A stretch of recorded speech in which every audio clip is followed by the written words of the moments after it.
We come to the 41st presentation in this year-long Parayana offering, which rather than just a series is actually a matrix. And the matrix that I have chosen is an ancient one. It's based on the 4 seasons. And in the Renaissance, the 4 seasons became a pace for university-level learning. And out of that, eventually, in the 17th century, developed the educational sense that one needs to have a very close quality of understanding from a teacher, which is able to have its resonant set. And so the quality of the resonant set of that is called a semester. It's a quarter of a year. The inner core of it is called a seminar, which is the inner core of a year.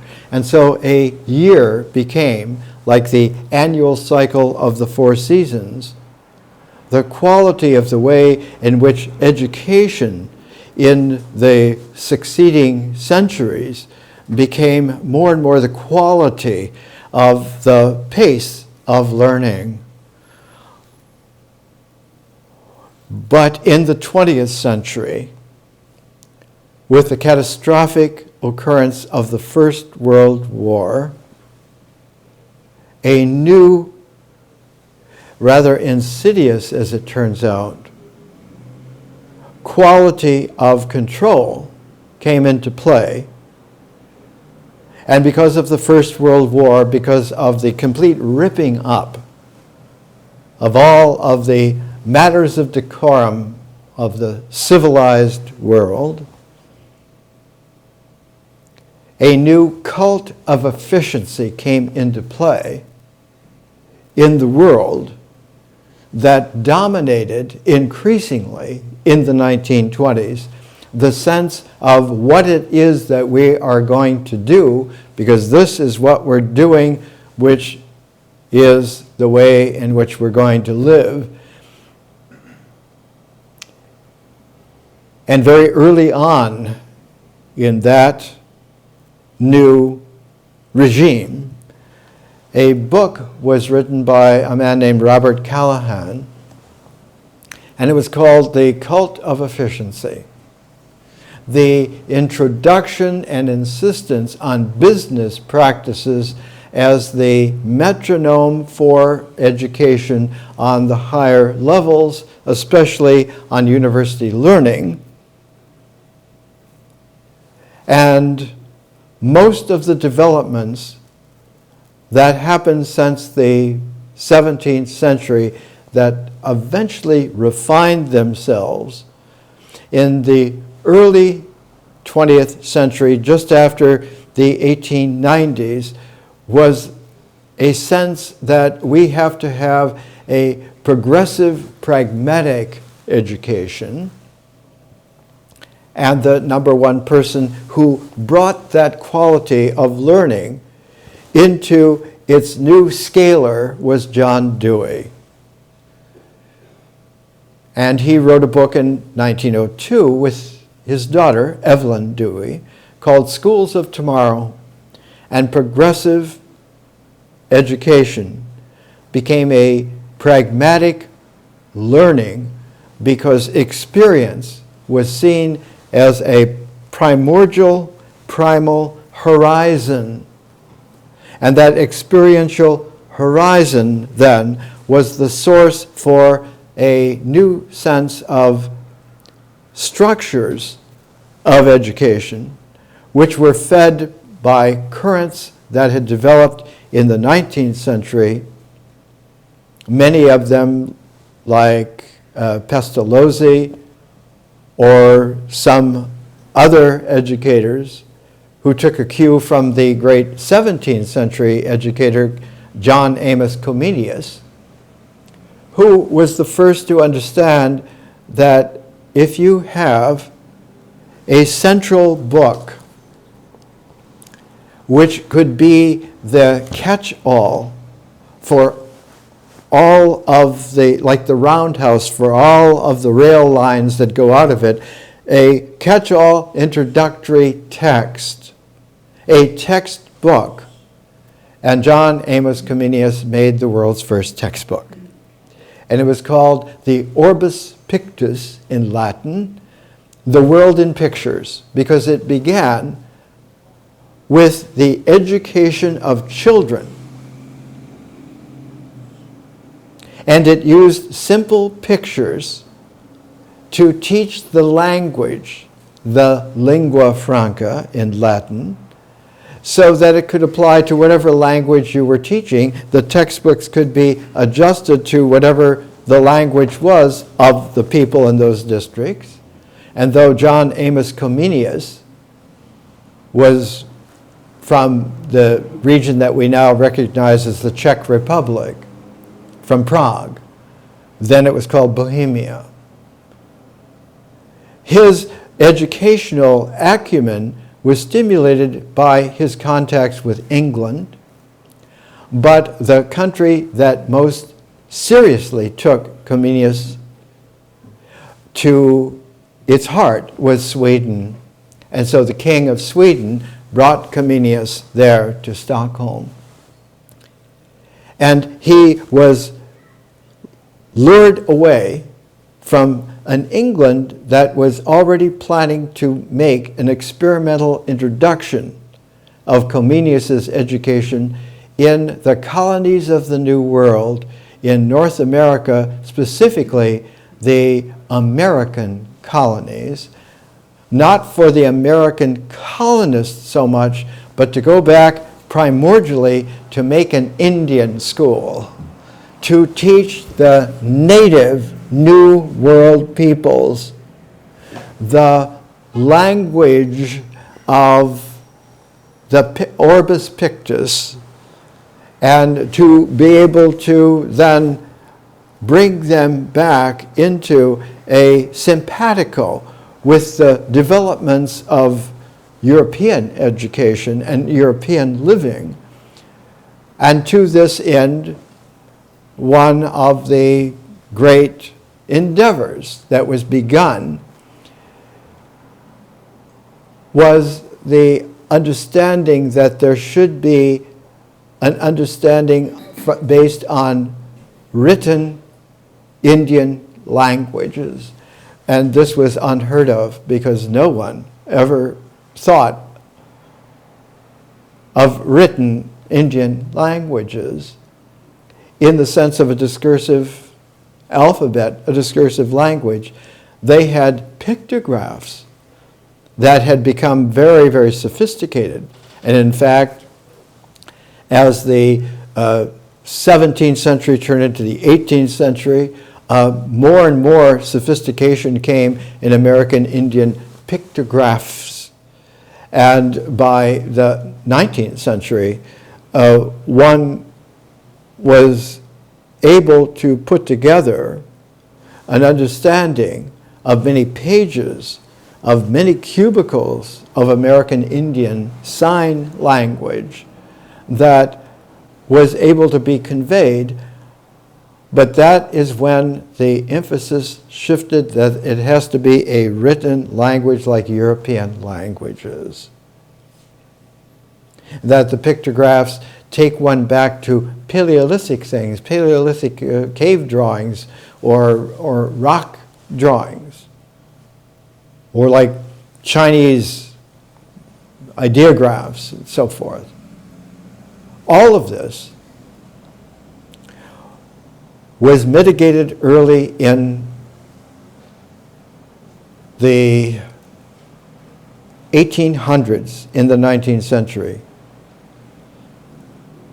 by the decision of Thomas Jefferson to send Lewis and Clark across the continent to investigate the new 2/3 of the emerging United States west of the Mississippi River, in particular to come to understand and contact all of the Indian peoples. And they found that their expedition had bogged down after they left the Missouri beginnings of it and traveling up the Mississippi River and then going into the exploration eventually of the Missouri River going to the west. Their whole expedition was saved by an Indian woman named Roger Weir. And she was the one who had taken care to be able to learn to speak enough English to recognize what was being done, to have a savvy. And she became the go-between interlocutor between Lewis and Clark and their expedition and all of the Indian tribes that they would run into all the way to Oregon. And so an unsung wisdom woman, Roger Weir, was responsible for there being the beginnings of dictionaries of the various English languages and the whole press of those dictionaries of Indian languages based on phonetics and so forth were begun to be published during the administration of Thomas Jefferson as a prelude to putting into effect Comenius's education, not just for the Indian primordial peoples, first peoples as the Canadians style it correctly, but to have a recursive quality of educating those Europeans who now were no longer in Europe, but they were in the New World. So Jefferson collected the original manuscripts of the languages of the American Indians. And when his second administration was over in early 1809, he was taking his belongings out of the capital to go to his home, Monticello in Virginia. And the huge box of all the American Indian language, quote, dictionaries was lost in a river by an accident, they say.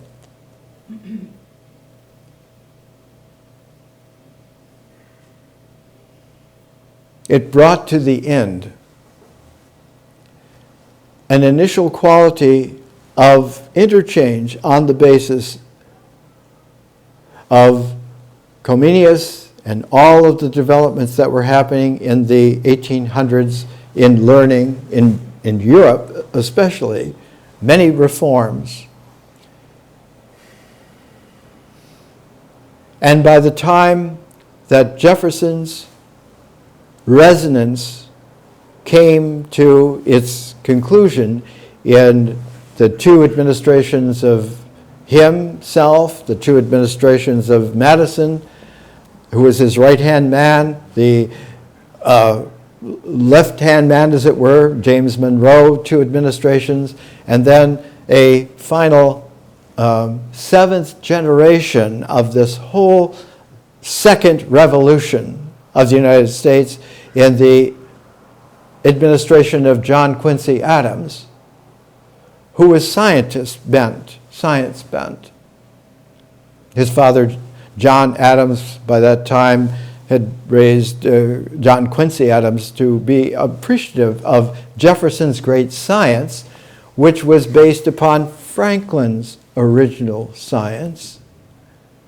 And so John Quincy Adams was quite an extraordinary figure.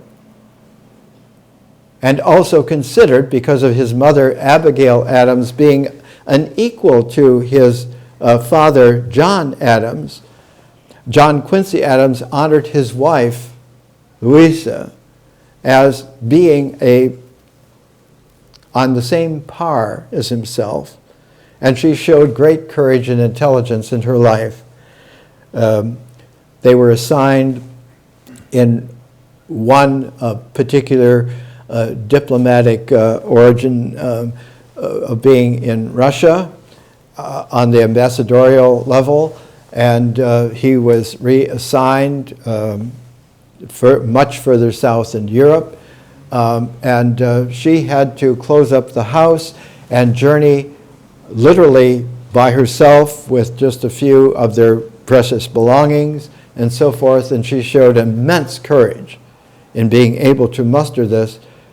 But the tone of the country had changed, and the regard towards the American Indians suffered because of this, and John Quincy Adams lost to Andrew Jackson, who was a rough and tumble frontiersman, a Kentuckian, who rode his victorious horse into the White House and who instituted a paternal imperium over the American Indians of saying, we are the great white father, and the Indians are the children who should be learning from us and obeying us. And so the paternalism of a new Jacksonian federal power pushed the American Indian agenda of learning and education, of not a rapprochement, but a whole transform to becoming truly new world, was not only put on ice, it was diced. It was left in a shambles. And so in 1857, in the depths and midst of this kind of a morass, the members of the Congress, who by that time had recognized, after almost 30 years of this disastrous come down from the quality of the founding fathers to the bickering groups, factions, they authorized a man named Henry Schoolcraft, oddly enough that was his name, to survey all of the Indian tribes of the United States from that moment on, 1857, as long as it took to produce a complete survey of the American Indians. And they appropriated an immense amount of money to get this done. In 1857 money, it was $30,000 per volume, which was a fortune, because he eventually made 6 volumes. That's $180,000, $1857. And Schoolcraft's 6 volumes, a tremendous matrix of understanding that the American Indian tribes were enormously sophisticated, but especially sophisticated in ways that the Europeans had lost contact with by and large. And that was a great affinity with nature, with the field of nature and its flow. And that they had, in fact, had the ability to have very large cities. Across from what is today St. Louis in Illinois was an American Indian metropolis, Cahokia, that many hundreds of years ago had 50,000 people living in a very large area. But they had treated the landscape of North America as a sacred interchange that they had not only among themselves, but with the animals, with the plants, with the minerals of the land, the metals of the land. So much so that the original colonists from Europe thought they were coming to a wilderness, because the landscape was managed that well. This year, 2014, this month, October 2014, the Easton Press in Connecticut, a fancy publishing company for about 60 years, of very special, beautiful collector's volumes in leather, gold stamped and so forth, is reprinting Schoolcraft's 6 volumes of the investigation, history, and complete index of the American Indians. All 6 volumes, many, many thousands of pages. Because at this time in 2014, we have the centenary anniversary of the beginnings of World War I, which not only tore up Europe, it tore up the entire quality of generations of making sure that a new education for a new dimension of power of mankind had come into play, and World War I had demonstrated to all of them that this new scale of power was making war insane. When World War I started, there were still horse-drawn carts on the battlefield, pulling great artillery pieces that could hurl shells, and shells not just filled with explosives, but with engineered poisonous gas, like mustard gas. And like an open fissure, the Magdeburg Line across Europe, especially between France and Germany, claimed more than 1 million lives. Almost all of them the bright young men on both sides, but tore up and desecrated the whole quality of regard for mankind as a family into a split that was not a wound but was a fracture and finally was a break. And in the 1920s, when Robert Callahan wrote his book, The Cult of Efficiency, it was that the business practices are the true economic source and should be the political source as well, because we're not talking about politics is different from the economy. We're talking about a political economy, and the power should be with the corporations. And so the family schooling, the personal development and maturing of education, as in Dewey's John and his daughter Evelyn, Schools of Tomorrow, 1902, was completely thrown aside as being fluff. We want to have places that prepare talented young men especially to go into the corporate life, which is the stepping up of the power of business. And so you had 19th century ethos that the progressives, like Theodore Roosevelt, had called the robber barons, become the stewards of education.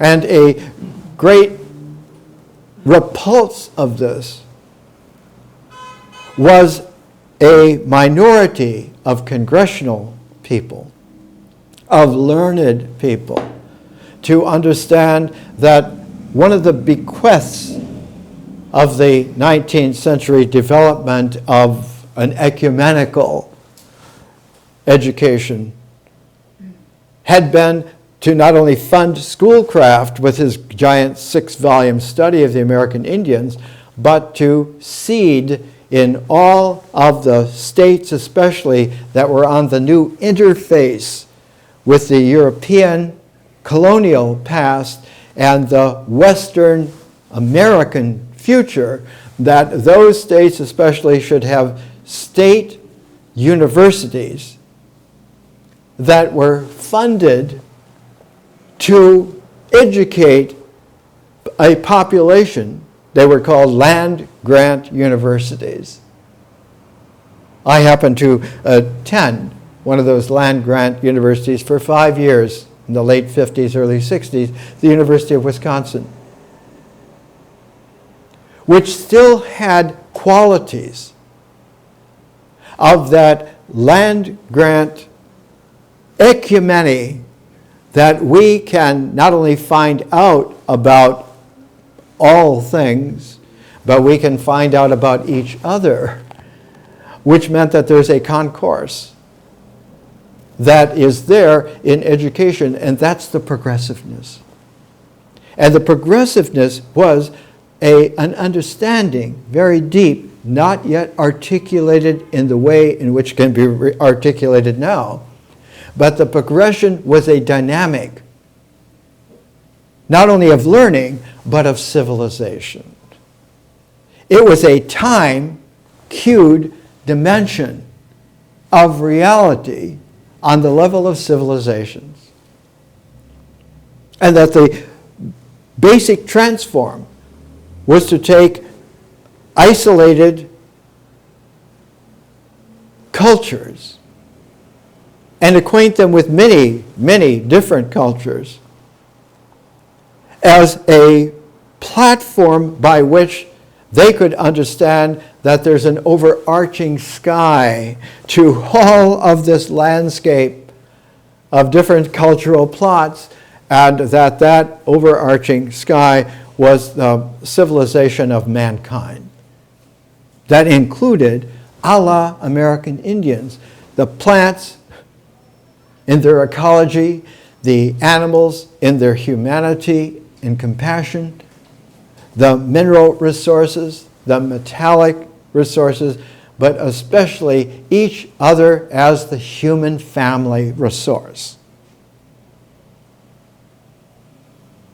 In the midst of that progressive movement, one of the arts was chosen to be a kind of a forerunner, and that was the art of music. And so a very promising young European composer was chosen, remarkably from the same kind of Czech Republic, Bohemian origins, Prague origins as John Amos Comenius, and that was Anton Dvorak.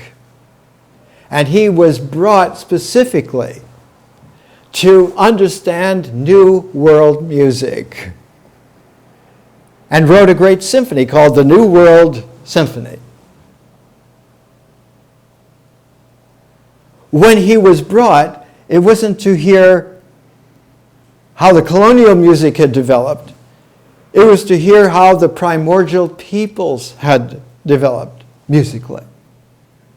And Dvorak found, remarkably, that the genius that was fertile in music clearly was not the European colonialist, nor was it exactly the American Indians, but it was the black former slave populations of the United States of America, whose musical capacities were almost untapped, but equally unlimited.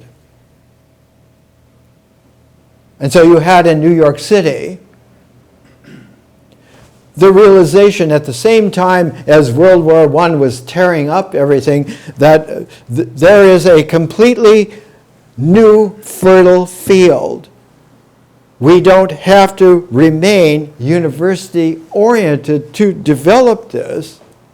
We can have a music which is not taught in the musical academies, is not based specifically on classical music and its centuries of development. And in the 1920s was the recognition that this kind of musical quality could develop in black Americans. One of the first composers to work with that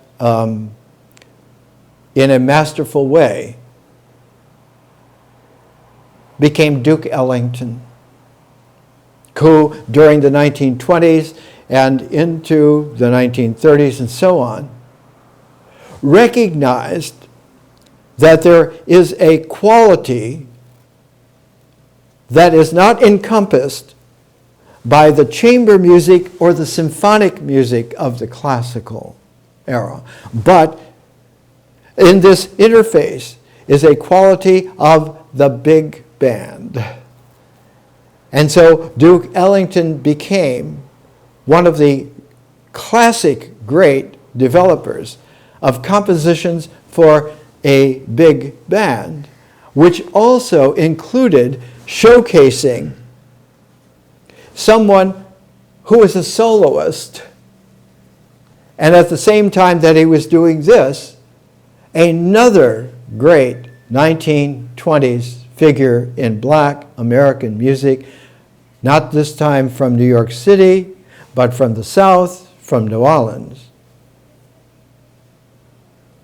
Louis Armstrong, who understood that we can take something that was a dividing fracture. South is a Mason-Dixon line, the Dixie music of the South. We can put that Dixieland music into a black idiom which became jazz. And all of a sudden, with Duke Ellington and Louis Armstrong, you began to get a quality where the big band soloists understood that one could make a fertile interchange contact with the whole development of a classical musical inheritance based upon putting the big band into the core of a couple of performers, of soloists on instruments together, so that you had the birth of the jazz quartet. Later on, versions of it, the jazz trio, the jazz quintet, sextet, but the jazz quartet especially. And one of the genius inheritors in the 1940s, late 1940s, of Duke Ellington in his composition of black American music, put into the new challenge of a jazz quartet chamber music. That composer was John Lewis, who formed the modern jazz quartet, the MJQ, in the summer of 1951. And the MJQ became a quality that was parallel to a white American version of the jazz quartet developed almost at the same time by Dave Brubeck. Brubeck, who had studied at Mills College in Oakland under the composer, European composer Darius Milhaud. And you had the star soloist besides Brubeck's piano, the tenor sax of Paul Desmond, backed by a bass and the drums. In the MJQ, you had John Lewis playing his distinctive piano with the vibraphone, the vibes, played by Baggs, who was always that quality of mellow interchange with John Lewis, and it is the MJQ's quality of being able to both go back to the origins of a black musical experience in Africa and future of a black humanity informing a whole new quality of the ecumenity of the world family of the future. The one that was recorded in 1960 was Pyramid by the Modern Jazz Quartet. We use this in the Learning Civilization program in the second year of the two. The year not of the natural cycle, but of the ecology of consciousness.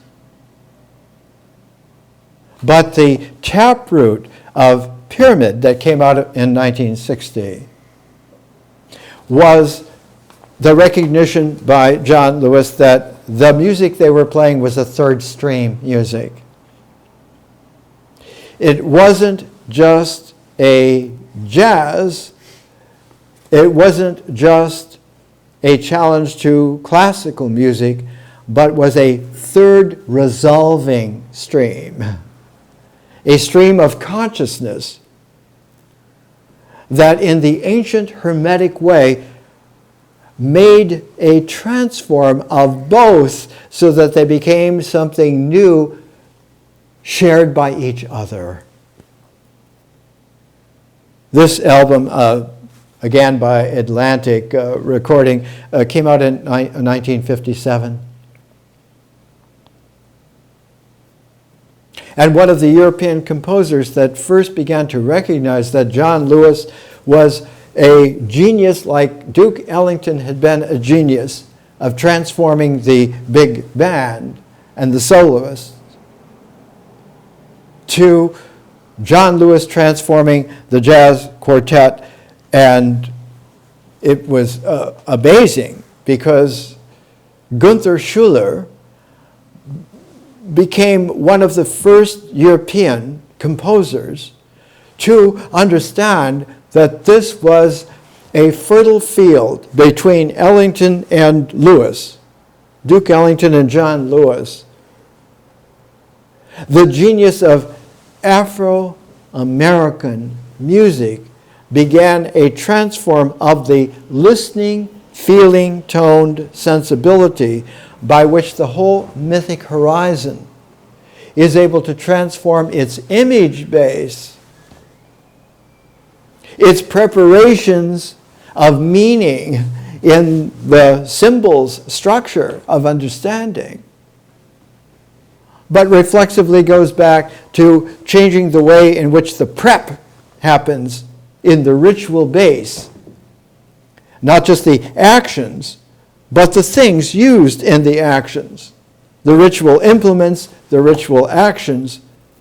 And so suddenly a whole new ecology was happening with new ritual comportments, new ritual items, new mythic horizon of language, of feeling-toned images, of the way in which one felt about, especially the ritual base that had a natural quality of rhythm, the heartbeat, the movement of the moon cycles, the movement of the sun cycles, the diurnal cycles of the day, the whole quality that came into play. In Duke Ellington's great composition, his way of expressing it in very, very small focus is the number 3 cut on Pyramid, it don't mean a thing if it ain't got that swing. A 5-minute piece. It is the swing of the big band brought to a new quality of quartet chamber music rhythmic structure that eventually began to have a dialogue between representative group like the MJQ and the representative group like the Dave Brubeck Quartet. So that in the evolution of the Brubeck Quartet, one of the early albums is called Jazz at Oberlin. But one of the later developments of it is an album called Time Out, where every musical signature is of a new unexplored type by the Brubeck Quartet. You had something that could be played and heard in something like 9/8 time. It's new then, exactly at the time that the space age was born. Exactly at the time of Sputnik and of the decision to go to the moon. Let's take a little break and we'll come back.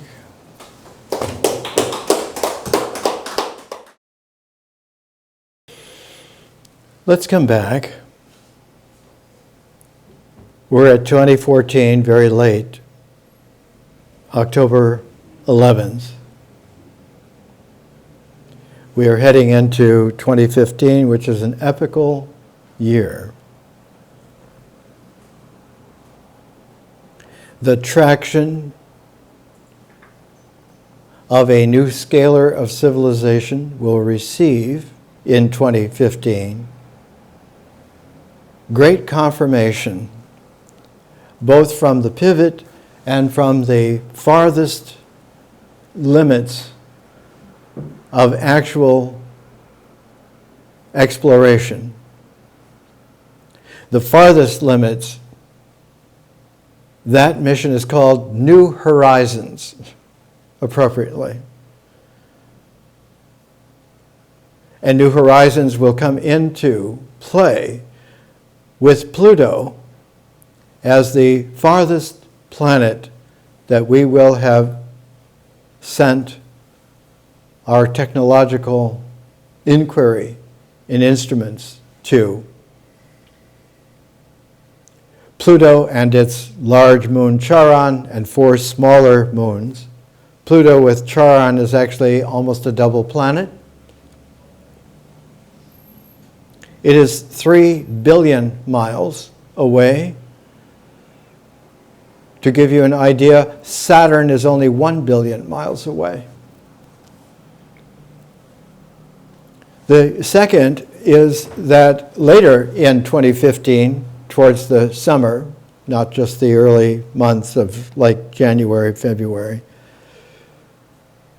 the second probe called Dawn in the asteroid belt, which already surveyed the giant asteroid Vesta, will have come to the largest asteroid in the asteroid belt, Ceres. Like Pluto as a dwarf planet, Ceres can be classified as a dwarf planet. It is spherical. It has an impenetrable envelope of atmosphere, and all of this will give us the pivot at the center of our star system, of the solar system, and the farthest reach of dwarf planets. It's that asteroid belt after the 4 rocky inner planets and the dwarf planet twin Pluto-Charon is the first of the Kuiper belt of many more and much larger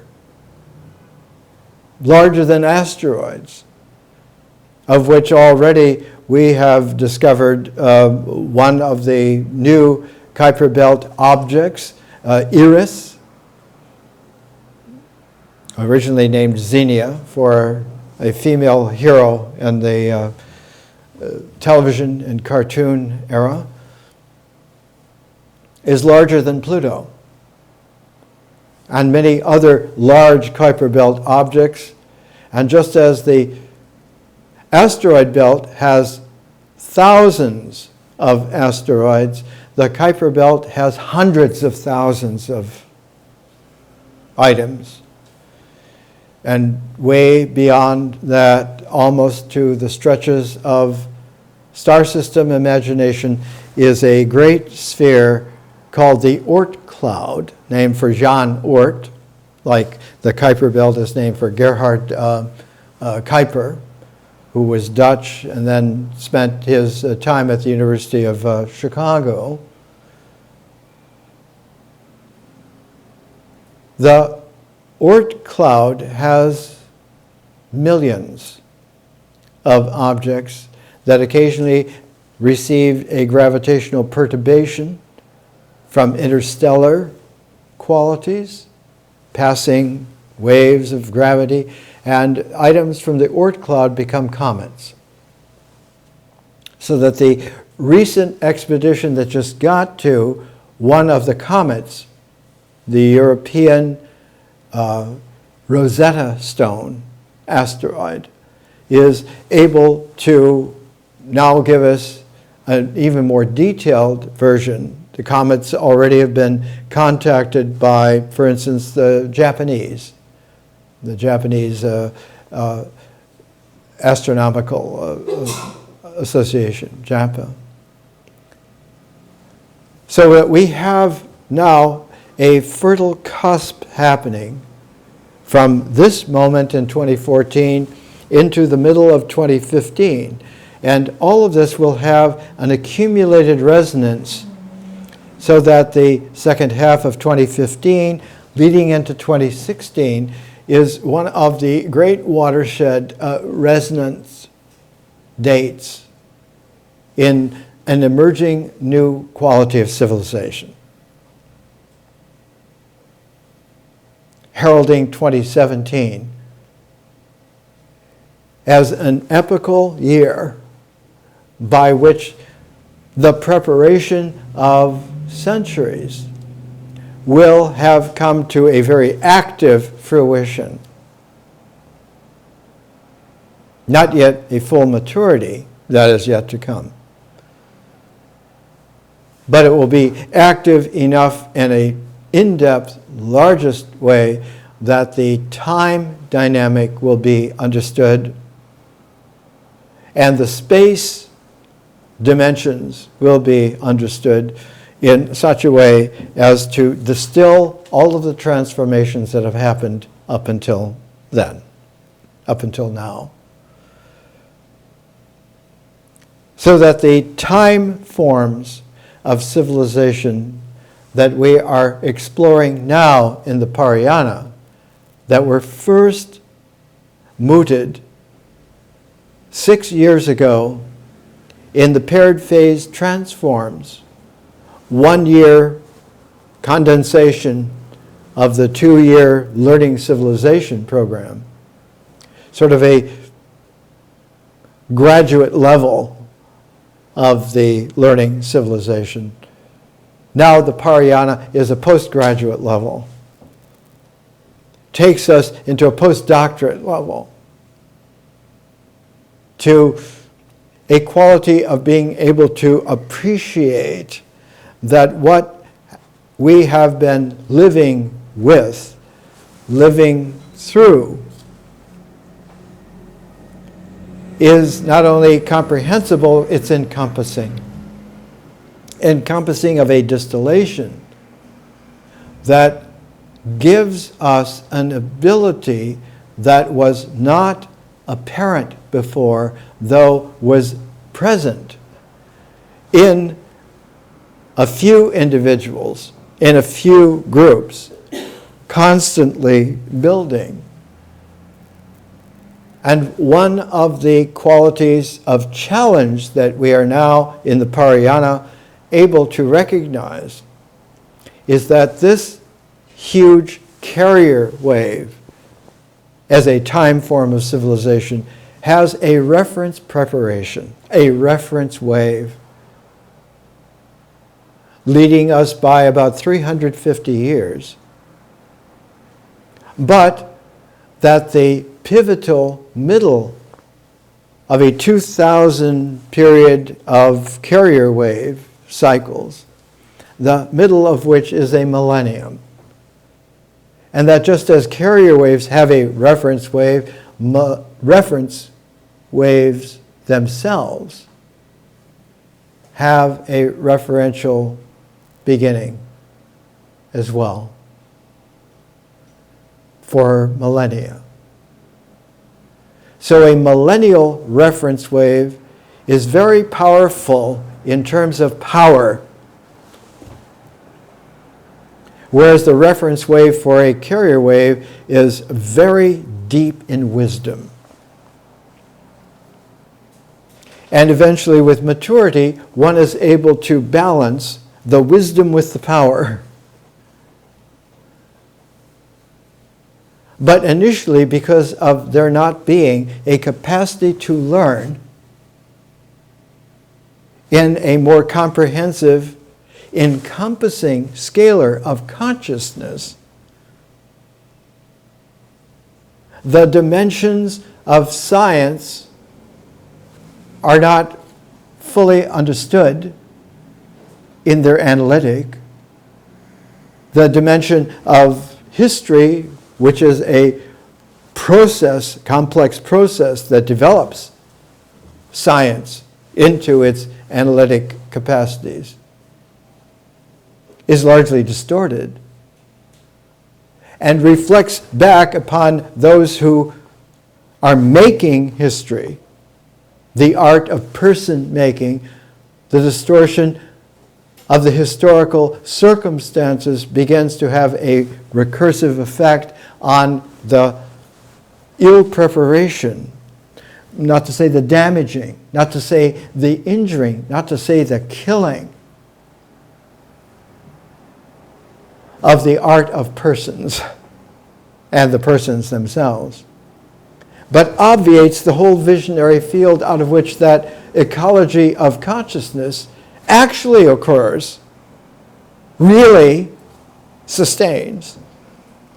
And one collapses back into a symbolic structure that no longer has either the faith, confident hope, or charity of patience to deal with what is seen as an openness that is really nothing. An art of person making that was biased, a history that was completely manufactured, and a science which is bogus. And the collapse goes further back so that one then has the origins of the structure of symbolic thought itself mitigated more and more by the individual in their individual quality and their collection of individuals as a power group, because its reference wave is no longer the reference wave of wisdom, but is the reference wave of power. The classical case is to look at the last time there was a carrier wave, 2,000 years ago. And that carrier wave had a reference wave of about 350 BC, which is the birth of Alexander the Great, but also just a couple of years after the passing away of Plato at the age of 80 in 347 BC. So you have the maturity of Plato and the birth of Alexander the Great in that Greek ethos, which actually has many extensions throughout the world. It has an extension that goes back, for instance, in China, 3 350 BC in China is a tremendous pair of culminations of what was a tuned pair of Renaissance figures, Lao Tzu and Confucius, not as a split of this and that, but as a tunable pair. And the musical composition that came out of the tunable pair of Confucius and Lao Tzu was an increased resonant harmonic of the I Ching. Lao Tzu's Tao Te Ching, devoted to the Tao Te, the nature coming into phenomenal actuality. One of the translations that the old British Empire great translator Arthur Willey used was the way and its power. Te being not power, but being the capacity to have existence. Confucius, looking at Lao Tzu, had tuned the Tao Te, and he took as his pair, as a further of that tuning fork, the Gen E, the Gen of the human-hearted reconciliation of the Tao Te that could be seen as a pair, not as a duality, but that the Gen was the way to tune with that tunability, and that the E, the symbols, that the I Ching became known as the I Ching, the book of symbols. And Confucius wrote 10 commentaries that were so apt about the heretofore I Ching, the heavenly reference I Ching became the human reference I Ching in Confucius, and he wrote 10 commentaries that were so apt they were called the wings of the I Ching. And so ever after that, increasingly, the appreciation of the I Ching was not only Tao Te, but Gen E as well. And that whole ecology became moot about 350 BC, in that the Confucian who began to understand that Gen E in that larger, deeper harmonic was Mencius, Mengzi. There was a great English language commentary from the 1920s, early 1930s on Mencius by I.A. Richards, called Mencius, the multiple definitions of a new mind. And it was I.A. Richards who wrote that because he was teaming up with another genius at the time, C.K. Ogden. They did a book together called The Meaning of Meaning, which we use in the Learning Civilization. But to express that in a language learnable way commensurate with the way in which the original textbook was designed by Comenius, the Orbis Pictus, the world in pictures. They were writing a book called Basic English that began the same way that Comenius began with. What is this in English? What is this in English? What are these things in English in pictures, in images, so that one could have a way of learning a major language like English through Comenius's work distilled into what they call Basic English. And I.A. Richards was the one who wrote the little book. The first edition of the book was one of the earliest of the paperback books called pocket books. Next week I'll bring the pocketbook edition of Basic English. And C.K. Ogden wrote the larger philosophic work on it called Basic English. I'll bring that as well.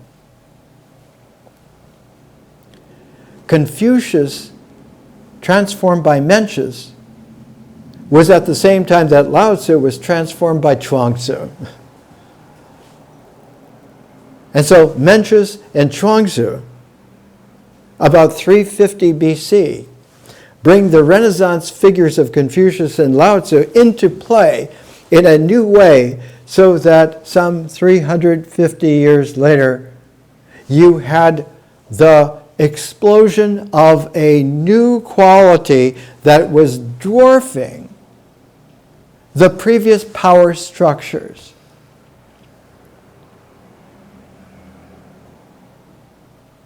And you see in the great Han dynasty of that carrier wave, there's a whiteout of Han power. The Han dynasty are called the Chinese Romans. But there's a former Han, and then there's a later Han.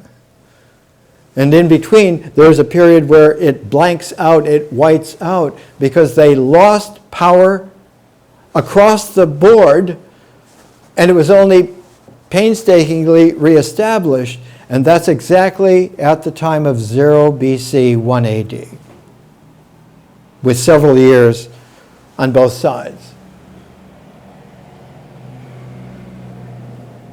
For Alexander the Great to be the reference wave of the previous carrier wave of 0 BC, the millennium of that was 1350, 1,000 years before the carrier wave. The year 1000 is the appearance of literate, poetic Hebrew with King David's Psalms, with King Solomon's Proverbs. But there is a reference wave of the millennium, which goes back 350 years to 1350 BC. And that reference wave is Moses and Ramesses the Pharaoh, the greatest builder of all the pharaohs of ancient Egypt. So that you have a pharaonic imperial power, a law that goes back and establishes a certain lineage of a patriarchy from the origins of man, the first man, Adam, through to Moses and his Torah. Not the complete Old Testament, the first 5 books. But the first 5 books were not 5 books by Moses. The later books, Numbers, Deuteronomy, all of this was later. It's Genesis as the main epic.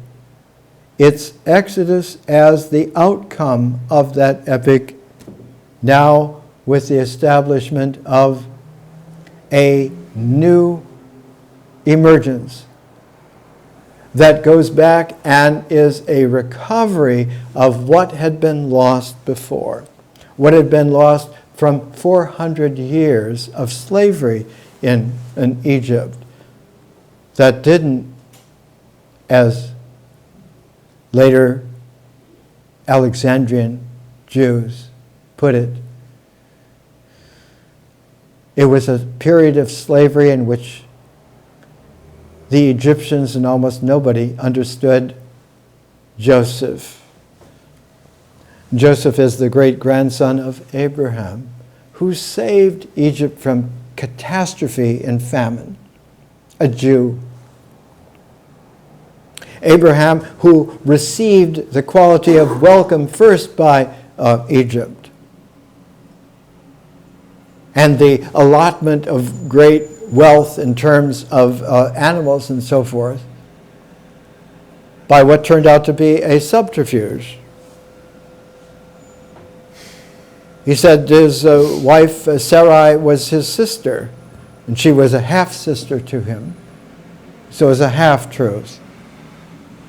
And Pharaoh included Sarai into his entourage, and when he discovered that she really was the wife of Abraham, a very special wife, that he was transgressing a visionary love and life in that pair, he made the best amends that he could.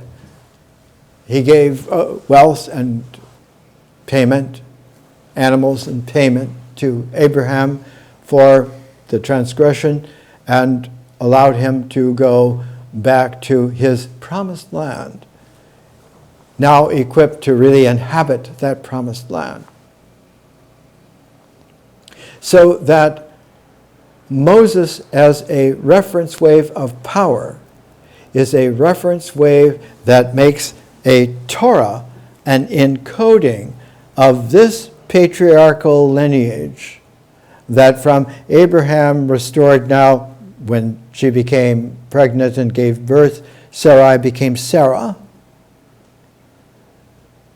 So that the Adam and Eve pair now is Abraham and Sarah pair, and their son, Isaac, becomes the inheritor of that patriarchy. With the proviso, he was given the patriarchy on the surface by his father, Abraham, but he inherited the capacity for that patriarchy from his mother. So his mother insisted that his wife be taken from the same origin as she was, as Abraham was, and that was Isaac had to send for a wife from those northern Semitic Jews that had moved from Ur, the Ur of the Chaldeans, to northern Iraq, southern Turkey today, to Haran. And it was there that Rebekah was found and brought back. And Rebekah also then made the proviso to Jacob that her prize son out of a twin, Ephraim and Jacob, she passed the blessing of Isaac on to Jacob, who then went himself to get a wife in Haran. And in fact, through duplicity there, had to receive two wives, Leah and Rachel, who was his choice, but also two more handmaidens. Abraham had had a son by his Egyptian handmaiden Hagar, and so it was a part and parcel of this quality where Jacob inherited not just the two wives, the sisters, but their ladies, so that he would have children by those four, as Abraham had had not only his wife Sarah and the Egyptian handmaiden Hagar, he had another wife, not a handmaiden, but a second wife, Ketubah, and he had 6 sons by her. Those 6 sons and the son Ishmael by Hagar were the formations then of a whole branch of Abrahamic peoples, much larger than the patriarchal branch in terms of numbers, in terms of spread, and they are the original matrix out of which Muhammad comes. And so Islam is the birth of this major inheritance, not of a patriarchy, but of the Abrahamic fertility.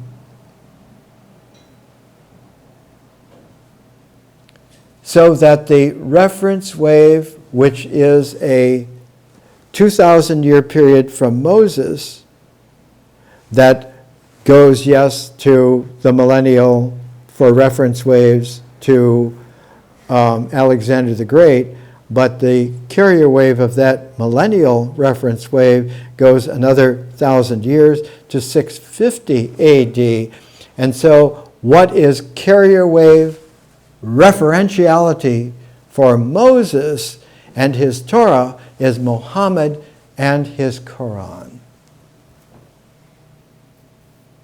so that you get out of that whole civilized accumulation a tremendous realization going on, and at the same time as that is going on for the birth of Islam, the reference wave occurs then for China in 650 AD, the same time as Muhammad. The great book that came out in 1902, the same year as John Dewey and Evelyn Dewey's Schools of Tomorrow, is the great Alfred J. Butler, A.J. Butler, The Arab Conquest of Egypt and the Last 30 Years of the Roman Dominion.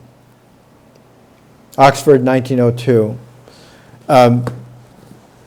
Alexandria was absorbed by Islam in 642 AD in our calendar.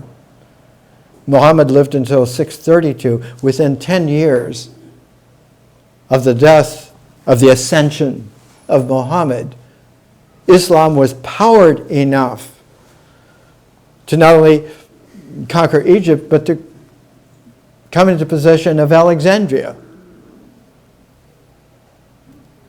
The world is reeling from the Islamic State taking over Mosul. There's nothing compared to Islam taking over Alexandria. Because immediately the quality of Islam received a reference wave aeonic boost of power, and the next 30 years Islam spread by winning every single battle that they fought as fast as they could ride. It stretched from Gibraltar to the farthest regions of India.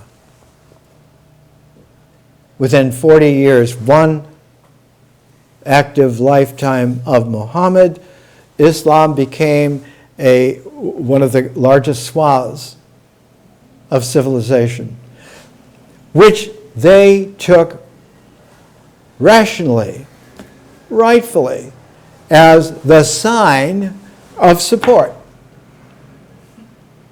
And what was that support?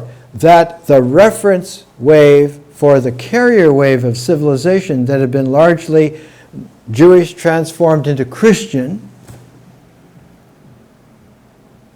was superseded by the reference wave, so that Muhammad was not only the aeonic inheritor of Moses, he was the millennial inheritor of Alexander the Great, who had envisioned his world civilization, his ecumene, as stretching from India to what we know today as the British Isles. He never got to do the western part. He died in his early 30s. But he already had contacted at the farthest reaches of the Mediterranean, and what it became today Marseille. And the greatest mariner of that age, about 340 BC, Pytheas, took an expedition out through the Straits of Gibraltar into the Atlantic, up not just to the British Isles, but circumnavigated the entire skein of Britain, Ireland, and Scotland, all the way out to the Faroe Islands in the Atlantic, North Atlantic, and wrote about it. Alexander was looking to do that. Islam was moving very much to do that. By the late 600s, and just then in the early 680s, the power of Alexandrian wisdom, the Hermetic tradition, after some 500 years of sophistication, that specialized by that time in alchemy and astrology, was passed on in a peculiar way to a hermit named Morianus, who lived in the ruins of Jerusalem on the hills outside, towards where Emmaus was in Jesus' time. About a long afternoon's walk out of Jerusalem proper at the time. And his number one student was the wisdom son of the first caliph, who made it his purpose to not just establish an empire of Islam, but to make sure that all of this was raised to the highest level that civilization could go. And he learned all of the sciences of alchemy from Morianus in the early 680s, and passed on in Arabic the quality that all of the wise wisdom people in Alexandria and Egypt and wherever the levels came to be translated into Arabic, so that by the early 700s, the Arabic language became the inheritor not only of this Abrahamic origin, but of the alchemical and astrological wisdom of the Hermetic tradition. And it surfaced in the Baghdad of Harun al-Rashid, the Arabian Nights territory, as the Ikhwan al-Safa, a brotherhood of idealists on the fringe of Orthodox Islam that eventually found its genius in Ibn Arabi some 500 years later. And he is the Ibn Arabi, heir to the prophets, became the greatest poet, seer, mythical astrology according to Ibn Arabi, the journey to the Lord of the Power. We use that in the Learning Civilization, in the complementarity, the voyage of no return, and the contemplation of the holy mysteries in 14 poetic sections, a poetic epic that's very much in the keeping with the 14-generation metronome of the Abrahamic inheritance of Jesus, now transferred and transformed. Began with visions in Mecca and ended with a glorious Damascus teaching career. More next week.